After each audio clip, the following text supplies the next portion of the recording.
A parliamentary session has begun to decide whether or not to impeach President Dilma Rousseff. Brazilian lawmakers will vote on whether they think she broke the country's budget laws and have to face trial. But how likely is it that she will be removed from office? A simple majority of senators needs to vote in favour of the trial if it's to go ahead. If that happens, Rousseff will be suspended from office and an impeachment trial will begin. Once the trial is over, senators will be asked to vote again. If two-thirds find her guilty, Dilma Rousseff will be removed from office permanently and barred from running for public office for 8 years. And for more on this, Anelise Borges joins us live from Brasilia. Anelise, it's really hard to keep track of all this, but regardless, the vote is going ahead. Rousseff has said her impeachment is illegal and branded a coup, but it seems it's all perhaps a little too late.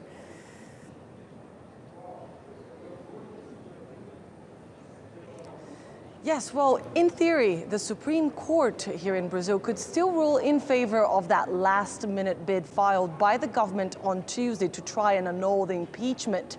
Brazil's state journey filed a motion in the Supreme Court to try and cancel this whole procedure, but nobody here in Brazil really believes there is a possibility for that now.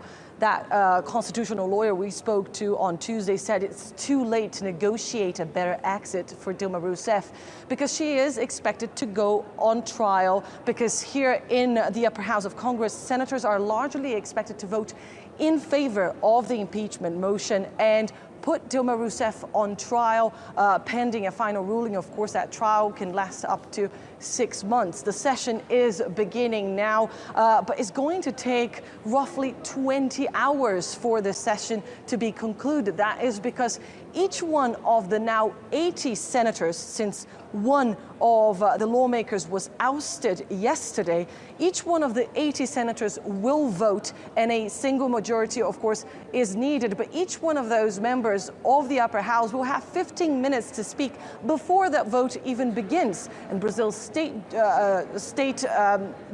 Attorney General will also deliver a last defense on behalf of the government.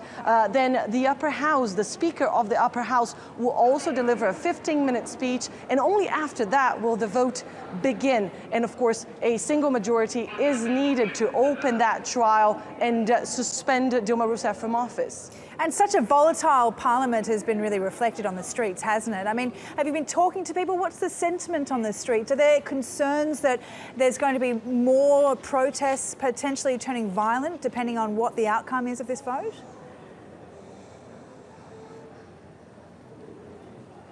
Well, there is a heavy security scheme in place here in the capital, Brasilia, and in other cities of Brazil.